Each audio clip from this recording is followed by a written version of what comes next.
यदि आप भी वर्तमान में कक्षा 10वीं में स्टडी कर रहे हैं अर्थात कि आप मैट्रिक बोर्ड एग्जाम की तैयारी कर रहे हैं तो आपके मैथ का एक मॉडल पेपर जिसमें शानदार शानदार ऑब्जेक्टिव प्रश्न है आपके एग्जाम के लेवल का, आइए समझते हैं। देखिए मॉडल पेपर सॉल्व करने से दो तीन बेनिफिट होता है। एक तो इसमें आपके पूरा रियल नंबर से लेकर आपको प्रायिकता तक के सभी चैप्टर से प्रश्न मिल जाता है, तो पूरा 15 चैप्टर का हम लोग का रिविजन हो जाता है। दूसरा चूंकि महत्वपूर्ण प्रश्न है तो यहाँ से सीधे सीधे प्रश्न एग्जाम में पूछे जाते हैं, तो ये आपका गेस एक प्रश्न हो गया। और तीसरा बेनिफिट कि आप अपना स्व मूल्यांकन कर पाते हैं, अपने तैयारी के स्तर की पता कर पाते हैं कि किस चैप्टर से रियल नंबर से लेकर प्रोबेबिलिटी तक किस चैप्टर से प्रश्न आ रहा है तो आप बना पा रहे हैं, और किस चैप्टर से प्रश्न आ रहा है तो आपसे नहीं सॉल्व हो रहा है मतलब उस चैप्टर को आपको फिर से रिवीजन करने की जरूरत है। तो तमाम बेनिफिट होता है मॉडल पेपर पढ़ने से। तो आइए समझते हैं एक एक प्रश्न। और मैथ में आप जानते हैं कि अगर आप प्रश्न बनाना सीख लिए तो सेम पैटर्न से प्रश्न आता है, बस आपका अंक इधर उधर होता है। तो 50 महत्वपूर्ण प्रश्न मैं कराऊंगा इस वीडियो में, ध्यान से अंत तक देखिएगा। चलिए मोबाइल को मैथ का क्लास है तो मोबाइल को फुल स्क्रीन मोड में करके ऐसे रख दीजिए और पेन कॉपी लेकर मेरे साथ एक एक प्रश्न को सॉल्व कीजिएगा, सीखिएगा बारीकी से। और जिस प्रश्न का उत्तर आएगा उसको नीचे कमेंट बॉक्स में कमेंट करते चलिएगा। और जिस प्रश्न का आंसर आपको दिक्कत हो रहा है या नहीं समझ में आ रहा है, मैं समझाने का प्रयास कर रहा हूं, तो बेझिझक होकर कमेंट बॉक्स में लिखिएगा। नेक्स्ट क्लास में हम लोग उसकी चर्चा करके तब आगे के प्रश्न को समझेंगे, ठीक है। चलिए शुरुआत करते हैं। यहां पे देखिए मैथ का शानदार मॉडल पेपर है 10th क्लास के विद्यार्थियों के लिए। एक एक प्रश्न को बारीकी से सीखेंगे, समझेंगे, काफी आसान भाषा में। अब देखिए पहला प्रश्न आपके स्क्रीन पे आ चुका है। कह रहा है आपसे प्रश्न कि यहां पे बिंदु दिया है -3 + 5। कह रहा है कि ये किस क्वाड्रेंट में है, मतलब किस चतुर्थांश में। इंग्लिश और हिंदी माध्यम में तैयार किया गया क्योंकि एग्जाम में भी इसी तरह प्रश्न आएगा, इंग्लिश और हिंदी माध्यम दोनों में, ताकि एग्जाम वाला फीलिंग है। अब देखिए चतुर्थांश से जब भी प्रश्न आए, यहां पे मैं बनाकर आपको समझा दे रहा हूं, तो ये हमारा क्वाड्रेंट होता है, ठीक है। यहाँ पे एक्स और वाई एक्सिस, तो यहाँ पे इसको बोलते हैं हम लोग फर्स्ट क्वाड्रेंट, मतलब प्रथम पाद, प्रथम चतुर्थांश। ये होता है अपना द्वितीय, और ये होता है अपना तृतीय चतुर्थांश, और ये होता है चतुर्थ। प्रथम पाद का साइन क्या होता है सर, तो आप जानते हैं प्लस, मतलब एक्स वाई में लिखते हैं, तो इसमें देखिए एक्स भी प्लस है, वाई भी प्लस है, तो इसलिए इसका क्वाड्रेंट क्या होता है, प्लस प्लस। इस पे जो भी आएगा उसका साइन प्लस प्लस होगा। यहां पे देखिए एक्स वाई, तो एक्स माइनस है, दिखाई दे रहा है आपको, और वाई क्या है आपका, इधर प्लस है तो माइनस प्लस। इसमें देखिए वाई भी माइनस, मतलब एक्स भी माइनस, वाई भी माइनस, तो इसलिए माइनस माइनस होता है। और इसमें क्या होगा, एक्स प्लस है और वाई माइनस, मतलब फर्स्ट क्वाड्रेंट का साइन हुआ, सेकंड का, थर्ड का, फोर्थ का। अब जो भी बिंदु आपसे पूछे, जैसे ये बिंदु पूछा है तो इसका साइन से मतलब अपने को, तो साइन देखिए क्या निकल रहा है, माइनस और प्लस। तो माइनस प्लस किस क्वाड्रेंट में आएगा सर, द्वितीय, सेकंड में, ठीक है। यही बिंदु मैं आपसे अब पूछ रहा हूं, जल्दी से आपका भी क्लास को देखिए, उत्तर दीजिएगा जो मैं प्रश्न पूछ रहा हूं। क्या मैं यही पूछूं, प्रश्न एग्जाम में क्या करेगा, इससे 4 प्रश्न ही बन सकता है। एक प्रश्न ये हो गया, एक प्रश्न आपसे कहे कि सर -1/2 और -2 किस चतुर्थांश में है, कहिएगा सर तीसरे चतुर्थांश में, क्योंकि दोनों साइन माइनस है। वहीं आपसे कहे 3, 4 किस चतुर्थांश में, हम क्या कहेंगे, प्रथम चतुर्थांश में, दोनों का साइन प्लस है। यही आपसे कहे कि -6, यहाँ पे +6 और -7 किस चतुर्थांश में है, तो चतुर्थ चतुर्थांश में। तो चारों चतुर्थांश से इसी तरह प्रश्न मिलेगा। फिलहाल पहला का सही उत्तर ऑप्शन बी, ये याद रखिएगा, ठीक है। पूरा कॉन्सेप्ट यहाँ पे हम लोग सीख रहे हैं। अब चलिए आगे बढ़ते हैं, अगला प्रश्न देखिए क्या कह रहा है कि निम्नलिखित में से कौन परिमेय संख्या है, which of the following is a rational number. अब परिमेय संख्या कौन है, तो जिसका पूरा पूरा वर्गमूल निकल जाए, मतलब जिसका दशमलव प्रसार शांत हो, ठीक है, या अशांत हो, तो आवर्ती हो, अनावर्ती नहीं हो। अब देखिए इसका जो निकालेंगे तो एक परिमेय और एक अपरिमेय। तो आप जानते हैं हमेशा एक रेशनल लेकर इरेशनल को जोड़ते हैं, घटाते हैं, तो प्रोडक्ट हमेशा इरेशनल आता है, तो ये क्या हो जाएगा, परिमेय नहीं होगा, मतलब अपरिमेय। तो अपरिमेय संख्या आप सिद्ध करना भी सीखते हैं, सिद्ध कीजिए कि √5 अपरिमेय संख्या है। यहां पे देखिए √3 से √3 कैंसिल, 2 कौन संख्या है सर, परिमेय। ऑप्शन सी, ये भी क्या है, अपरिमेय है। तो ऑप्शन सी इसका सही उत्तर हो जाएगा। उम्मीद कर रहा हूं आप समझ रहे हैं, सीख रहे हैं, ध्यान से देखते चलिएगा। चलिए तीसरा नंबर प्रश्न यहां पे देखेंगे। प्रश्न आपसे क्या कह रहा है कि एक द्विघात समीकरण का घात क्या होगा। तो द्विघात समीकरण का घात कितना होता है, 2 होता है, तभी तो द्विघात समीकरण है, क्वाड्रेटिक इक्वेशन है, तो 2 ऑप्शन ए सही उत्तर हो जाएगा। रैखिक समीकरण का घात कितना होता है, 1 होता है, तब ये ऑप्शन होता है। अचर समीकरण का तब 0 होता है, ठीक है। -2 तो होगा नहीं, आप जानते हैं घात होगा तो बहुपद नहीं होगा, माइनस में जैसे ही घात जाए। अब 4 नंबर प्रश्न क्या कर रहा है कि sine 45 degree plus cos 45 degree का मान कौन सा है इसमें। तो 2 तरीका है। एक तो आप जानते हैं बउआ टाइप फार्मूला क्या कहता है कि सर साइन स्क्वायर थीटा, यहां पे देख लीजिए, sign square theta plus cos square theta क्या होता है, कहिएगा सर 1 होता है। तो यहाँ पे देखिए थीटा का मान सेम है 45 45, तो sine square theta plus cos square theta 1, option B सही उत्तर हो जाएगा। अब चाहे आप मान भी रखकर बनाएंगे तब भी उतना ही आएगा। जैसे मान लीजिए मान रखते हैं तो साइन 45 का मान 1/√2 का होल स्क्वायर प्लस कॉस 45 का मान सेम होता है सर इसका होल स्क्वायर, जोड़ दीजिए तो 1/2 स्क्वायर करेंगे तो इसका भी 1/2, 2 का लघुत्तम 2 ऊपर 1 प्लस 1, 2/2 बराबर 1। किसी भी मेथड से बनाइए आंसर उतना ही आएगा। क्लियर समझ लिए, यहां तक कोई डाउट नहीं। चौथा नंबर प्रश्न, चलिए मैं काफी आसान भाषा में आपको सिखा रहा हूं बिल्कुल बेसिक से, ताकि जो विद्यार्थी चैप्टर नहीं पढ़े उनको भी समझ में आए। अब अगला प्रश्न देखिए, कह रहे the maximum value of probability is, प्रायिकता का अधिकतम मान कितना होता है। तो प्रायिकता का अधिकतम मान मतलब मैक्सिमम वैल्यू 1 होता है, हमेशा याद रखेंगे सर 1 होता है। ऑप्शन बी, किसी भी प्रायिकता का मान देखिए 0 से बड़ा या बराबर हो सकता है किसी घटना की प्रायिकता, लेकिन हमेशा 1 के बराबर होगा या 1 के छोटा, मतलब 0 से 1 तक हो सकता है प्रायिकता का मान, 0 से कम होगा मतलब ऋणात्मक नहीं होगा और ना ही 1 से बड़ा होगा। क्लियर समझ चुके हैं। तो अधिकतम मान कितना होता है 1 होता है। आगे बढ़े, अगला प्रश्न ध्यान से देखिएगा, कह रहा है पाई है, pi is a irrational number, ठीक है, pi is an irrational number, कहां पे दिया गया है, ऑप्शन सी पे अपरिमेय संख्या है, तो ऑप्शन सी सही उत्तर हो जाएगा। वहीं पाई का जो सामान्यतः अप्रोक्सीमेट मान हम लोग लेते हैं वो क्या लेते हैं 3.14 या 22/7 लेते हैं। तो ये 22/7 आपसे पूछे तो ये परिमेय संख्या है क्योंकि p/q के रूप में लिखा गया है जहां q बराबर नहीं है 0, लेकिन वहीं पे पाई तो अपरिमेय संख्या, दोनों में कोई कंफ्यूजन नहीं रखना है, ठीक है, ऑप्शन सी सही उत्तर हो जाएगा। चलिए आगे बढ़ते हैं। 7 नंबर प्रश्न कह रहा है आपसे कि बहुपद इतना का एक शून्यक है, इसमें से कौन बहुपद का शून्यक है। तो शून्यक किसी भी बहुपद का वह मान होता है जो, मान लीजिए x चर में द्विघात बहुपद है तो x के स्थान पे जो रखेंगे इसका मान 0 कर देगा, वो इस बहुपद का शून्यक हो जाएगा। एक तरीका ये हुआ, और दूसरा तरीका कि पूरा सॉल्व कर लीजिए तो मान भी रखकर आप चेक कर सकते हैं x की जगह पर अगर 0 आ जाएगा तो शून्यक है, और नहीं आ रहा है तो पूरा सॉल्व कर लीजिए, ठीक है। अब ऐसे दिखाई दे रहा है सभी प्लस में है तो प्लस वाला मान रखेंगे तो ये होगा नहीं होगा, क्यों, क्योंकि बढ़ते जाएगा, तो इसलिए एक ही बचा, यही सही उत्तर हो जाएगा। ऐसे आप रख कर चेक कर सकते हैं। माइनस का रखिएगा तो यहाँ पे -1 का स्क्वायर सर +1, यहाँ पे 2 में 1 से गुणा करेंगे तो इसको कितना कर देगा -2, और यहाँ पे +1, तो 2 2 आपका 2 और -2 0, तो यही इसका शून्यक है। ऐसे पूरा बना भी सकते थे, जैसे x स्क्वायर है तो x स्क्वायर, और यहाँ पे देखिए 2x को तोड़ेंगे तो x प्लस x आप +1, यहाँ पे x कॉमन लेते तो x +1 आता, फिर +1 कॉमन लेते तो x +1 आता, तो दोनों शून्य क्या हो जाता उधर जाकर -1 और -1, ठीक है। तो इस तरह भी दोनों तरीका है, जिसमें से जिस मेथड को आपको सूटेबल लगे, अच्छा लगे, उससे आप बना सकते हैं। अब 8 नंबर प्रश्न देखिएगा, तो इसका सही उत्तर क्या हो गया, ऑप्शन बी। कह रहा है आपसे कि how many tangents are drawn from a circle, एक वृत्त पर कितनी स्पर्श रेखाएं खींची जा सकती है, अनंत। अब इसमें भी 2-3 प्रश्न है, उसको मैं पूरा क्लियर आपको समझा दे रहा हूं, ध्यान से सीखेंगे।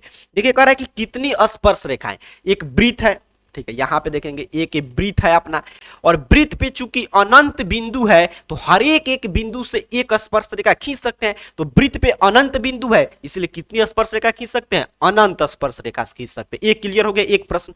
दूसरा प्रश्न इसी को पूछता है कि वृत्त के एक बिंदु पर कितनी स्पर्श रेखा, तो एक बिंदु से एक ही स्पर्श रेखा खींच सकते हैं। अगर कोई बिंदु वृत्त पर स्थित है एक बिंदु तो उससे एक ही रेखा खींच सकते हैं, ठीक है, स्पर्श रेखा। और वहीं पूरे वृत्त पर तो अनंत बिंदु है तो हर एक बिंदु से एक तो अनंत स्पर्श रेखा खींच सकते हैं। स्पर्श रेखा क्या होती है आप जानते हैं, जो वृत्त को सिर्फ एक बिंदु पर स्पर्श करे वो क्या होता है, स्पर्श रेखा। और वहीं वृत्त के बाहर कोई बिंदु होगा तो इससे 2 स्पर्श रेखा खींच सकते हैं। ये क्लियर आपको समझना है। वहीं वृत्त के भीतर कोई बिंदु है तो इससे एक भी स्पर्श रेखा नहीं खींच सकते हैं। फिलहाल ऑप्शन सी।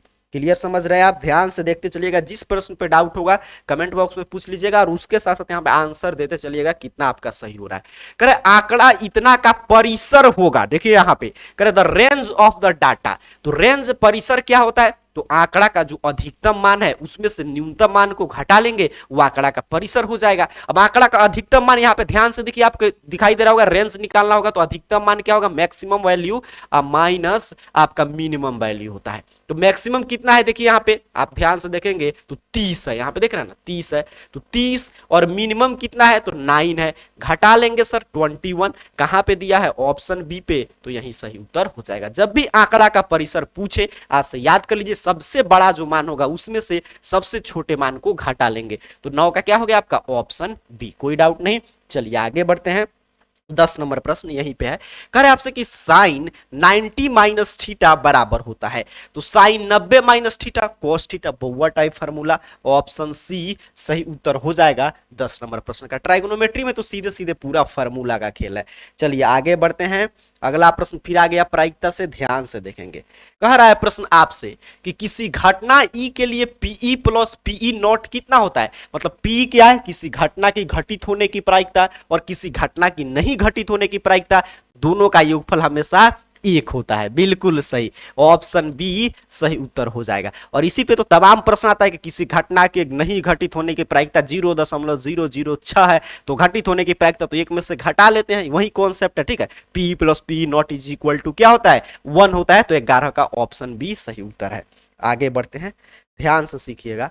12 नंबर प्रश्न देखिए, बहुलक पूछ रहा है। आपको याद होगा, अगर आप इस चैनल को सब्सक्राइब करके रखे होंगे, इसका मोड पूछ रहा है, तो मैं आपको 10th का मतलब कि ये सभी प्रश्न है, तो कैसे आप मैथ में इजिली 50 मिनट से भी कम समय में 50 ऑब्जेक्टिव प्रश्न एग्जाम में इस साल सॉल्व कर लेंगे, इस टारगेट को लेकर हम लोग मैथ का एक शॉर्ट वीडियो सीरीज में चला रहा हूं, जिसमें मैं 1 मिनट से कम प्रश्न में आपको एक प्रश्न भी सिखाता हूं, उसका होमवर्क भी दे देता हूं। अगर उस सीरीज की सभी वीडियो आप देखेंगे ना, तो 50 प्रश्न वहां पे जो हम लोग करेंगे एग्जाम में आ जाएगा, वही 50 प्रश्न आपको बनाना है। देखिए उसी सीरीज का एक प्रश्न है, वहां पे मैं आपको बहुलक निकालना सिखाया। तो जिसलिए चैनल को सब्सक्राइब करके रखिएगा एग्जाम तक, और जो भी क्लास जा रहा है, चाहे वो शॉर्ट वीडियो या लॉन्ग वीडियो देखते चलेंगे। ठीक है, तो वहीं से प्रश्न अगर उसमें आप सीखे होंगे तो आपको याद होगा कि मैं क्या बताया था कि बहुलक क्या होता है। तो किसी भी अवर्गीकृत आंकड़ा में जिसकी बारंबारता अधिक हो, मतलब जो सबसे अधिक बार आया हो, वही बहुलक होगा। अब देखिए इसमें सबसे अधिक बार क्या आएगा, कहिएगा सर 11 जो है यहाँ पे 3 बार आया, बाकी कोई है जो 3 बार आया है, नहीं, इसलिए 11 ऑप्शन सी सही उत्तर हो जाएगा।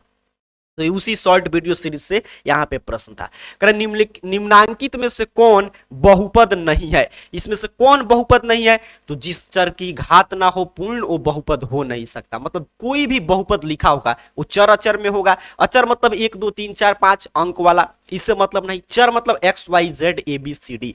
तो जिस भी बहुपद में चर अर्थात कि X Y Z A B C D का घात अगर पूर्ण संख्या है, मतलब 1 2 3 4 ऐसे है, तभी वो बहुपद होगा। अब देखिए ध्यान से, यहां पे देखिए अचर से कोई मतलब है नहीं है, चर पे 2 है, पूर्ण संख्या है, बहुपद है, ऑप्शन होगा नहीं, क्योंकि पूछा कि कौन जो है which of the following is not polynomials। यहां पे देखेंगे, यहां पे देखिए x का पावर कुछ है कुछ नहीं है, मतलब 1 है, तो ये भी बहुपद है, मतलब पूछा कौन नहीं है। यहां पे देखिए x का पावर 1/2 ये पूर्ण संख्या है, नहीं है, मतलब इसको इस तरह आप लिख सकते हैं, x अंडर रूट एक्स है, इसी का तो मान 1/2 होता है ना 3, तो यही आपका उत्तर हो जाएगा, ये बहुपद नहीं है। यहाँ पे भी देखिए x का पावर पूर्ण संख्या है, तो ये भी नहीं होगा, ये बहुपद है। तो कौन बहुपद नहीं था, तो x का पावर 1/2 का मतलब क्या होता है, अंडर रूट एक्स। ठीक, क्लियर समझ चुके हैं, ऑप्शन सी सही उत्तर है। चलिए आगे बढ़ेंगे। अगला प्रश्न देखिए 14 नंबर और यहाँ पे 15 नंबर। अब 14 नंबर प्रश्न देखेंगे, कह रहा है आपसे इसका मान, ये तो हमेशा मैट्रिक बोर्ड एग्जाम में पूछा जाता रहा है, और ये तो काफी आसान टाइप प्रश्न है। आप जानते हैं कि यहाँ पे साइन कॉस का पेयर है, यहाँ पे एंगल जोड़ते हैं, अगर 90 पूरा हो रहा है, 5 5 10 5 3 8 1 9, तो यहाँ पे इसको कटाएंगे तो कितना होगा, हमेशा 1 होता है। वो यही अगर घटाव में रहता, मतलब माइनस में रहता है, तो इसका मान 0 होता है।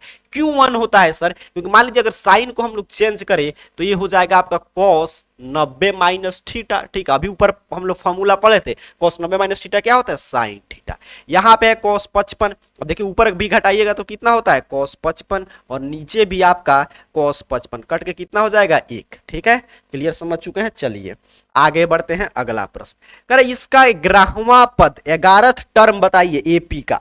तो एपी का 11वां पद का मतलब 11 पूछ रहा है। 11 मतलब सर a प्लस 10d पूछ रहा है। ठीक है, 11 मतलब a प्लस 10d। जैसे दूसरा पद तो a प्लस t, तीसरा पद a प्लस 2d, तो उसी तरह a11 11वां पद a प्लस 10d होगा। ठीक, अब यहाँ पे a तो एपी दिया है, तो एपी का प्रथम पद जो होता है वो a का मान होता है, तो हमने लिख दिया -3 प्लस 10 तो अपना 10 है। अब डी सर, डी का मतलब कॉमन डिफरेंस, सारबंतर। तो सारबंतर क्या होता है कि कोई भी पद घटा लेंगे दो इस तरह, a3 minus a2 a2 minus a1, तो हमारा डी निकल जाएगा। चलिए घटा लेते हैं। जैसे यहाँ पे हम घटाएं तो -1/2, और घटाएंगे तो a -3, और a यहाँ पे घटा रहे तो इस तरह -3, तो इसको +3 कर देगा।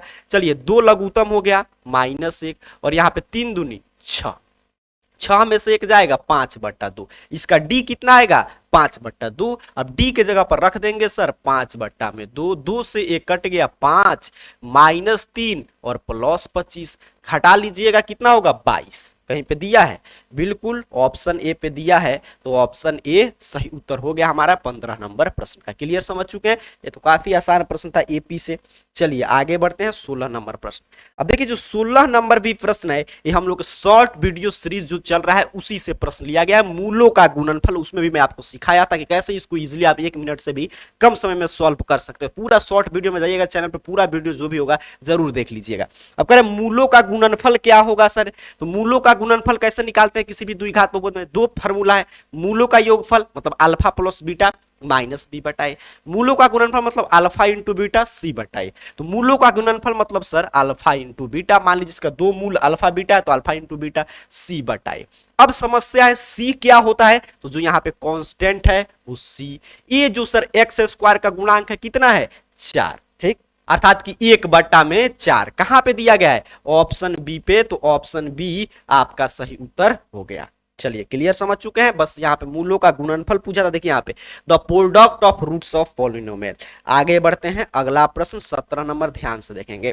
कह रहा है प्रश्न आपसे कि एपी का पहला पद ए और सारवंतर डी एनवा पद का योग, तो एनवा पद का योग मतलब एसएन पूछ रहा है। एसएन क्या होता है n/2 into 2a plus n-1 into D. अब देख लीजिए कहां पे दिया गया है, तो यहीं पे दिखाई दे रहा है, तो ऑप्शन डी सही उत्तर है। ठीक है, 17 का क्या है यहाँ पे, सॉरी 17 था, बिल्कुल ऑप्शन डी आपका सही उत्तर हो जाएगा। अब ध्यान से आप देखेंगे तो ये मत समझिए कि गुना में है, एक केवल एक्स है, ये गुना का साइन है, मतलब जैसे हम लोग n-1 इंटू डी, तो यहाँ पे गुना भी लगा सकते हैं, तो वहीं एक क्रॉस मतलब गुना का मल्टीपल का साइन है। ठीक है, एक्स नहीं दिया है यहाँ पे, सब में देखिए है गुना में है, सब वहां पे गुना का साइन दिया है। चलिए आगे बढ़ते हैं, तो ऑप्शन डी सही उत्तर है।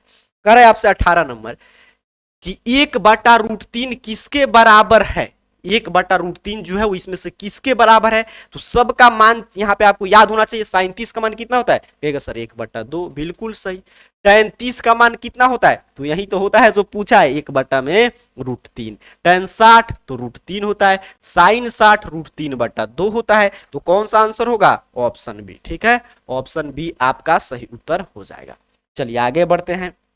अर्धगोला का संपूर्ण पृष्ठ क्षेत्रफल, तो अर्धगोला का जैसे ही हम संपूर्ण पृष्ठ क्षेत्रफल वक्र पृष्ठ तो 2πr², संपूर्ण तो उसमें πr² जुड़ जाता है 3πr², तो ऑप्शन बी 19 नंबर प्रश्न का सही उत्तर है। क्लियर समझ चुके हैं, चलिए आगे बढ़ते हैं। अगला प्रश्न सभी देखिए महत्वपूर्ण प्रश्न है, एग्जाम के लेवल का, ध्यान से देखते चलिएगा और प्रश्न को सीखते समझते चलिएगा, ताकि एग्जाम में अपने को इस लेवल की तैयारी करके जाना चाहिए कि मैथ में 50 प्रश्न अपने को बनाना है, तो 50 तो ऐसा प्रश्न आएगा जिसके लिए इस तरह प्रश्न आएगा, कलम उठाने की आवश्यकता नहीं, सीधे सीधे हम लोग पूरा कॉन्फिडेंस के साथ बनाए और 50 में 50 ऑब्जेक्टिव सुनिश्चित कर ले। यहां देखिए कह रहा है कि इसका मान है तो थीटा का मान, अब क्या कह रहा है कि इतना बराबर 1 है, तो इसको थोड़ा सा हम लोग सॉल्व करें तो cos थीटा बराबर 1/√2, क्योंकि गुना में था तो इधर आकर हो गया भाग में। अब cos थीटा, cos कितना डिग्री का मान 1/√2 होता है, कहेगा सर cos 45 का, कैंसिल थीटा बराबर 45, कहां पे दिया है ऑप्शन बी पे, तो ऑप्शन बी सही उत्तर हो जाएगा 20 नंबर प्रश्न का। ठीक है, ऑप्शन बी आपका बिल्कुल सही उत्तर है। चलिए आगे बढ़े, अगला प्रश्न देखेंगे यहाँ पे ध्यान से। 21 नंबर जो प्रश्न है ना, इस टाइप का प्रश्न हर साल पूछा जाता रहा है। 21 नंबर प्रश्न देखिए, कह रहा है आपसे कि यदि अल्फा बीटा द्विघात बहुपद इतना के मूल हो तो 1/α + 1/β का मान क्या होगा, ये आपसे पूछ रहा है।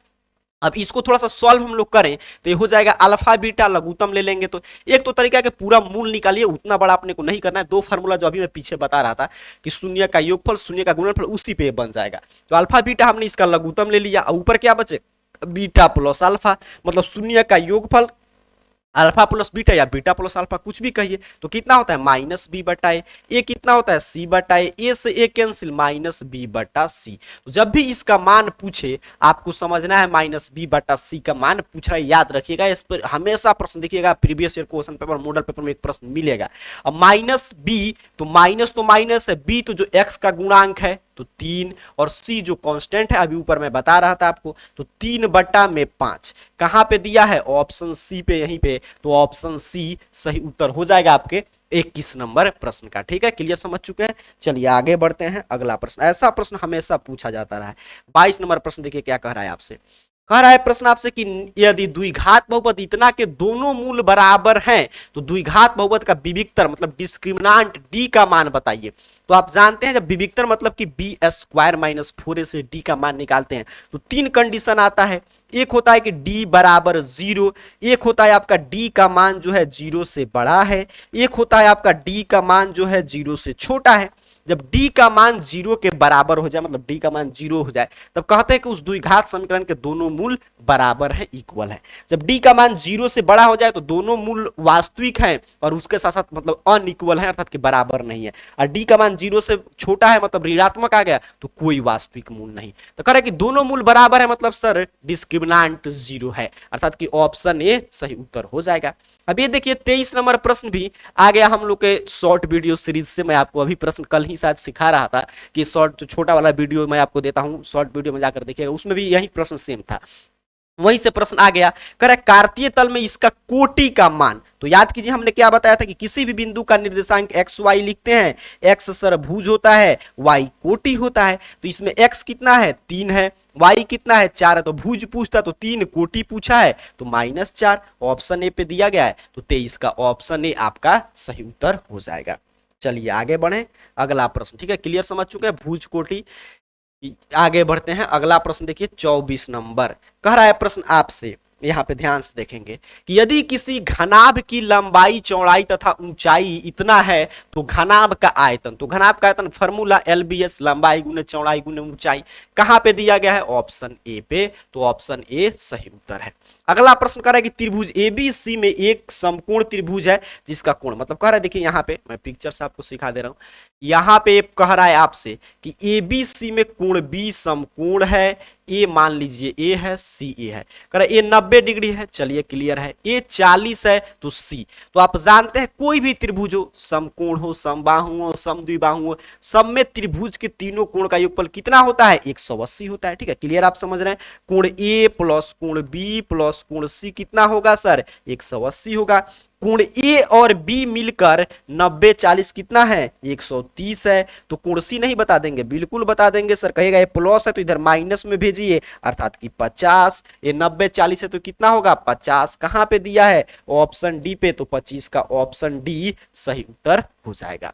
तो इस तरह मैंने 25 प्रश्न आपको आज के क्लास में सिखाया। शेष 25 प्रश्न की क्लास अगर आप कल चाहते हैं तो नीचे कमेंट बॉक्स में जरूर बताइएगा, नीचे जरूर बताइएगा कि 25 में से आपका कुल कितना प्रश्न सही हुआ। अगले क्लास में मिलेंगे तो इसके आगे के 25 प्रश्न को समाप्त करेंगे। आपका डिमांड आएगा तो सब्जेक्टिव वगैरह भी हम लोग चर्चा करेंगे। शॉर्ट वीडियो सीरीज मैथ का जारी है, पढ़ाई करते रहिए, इन सभी प्रश्नों का रिवीजन कीजिए। आप सभी को बहुत बहुत धन्यवाद।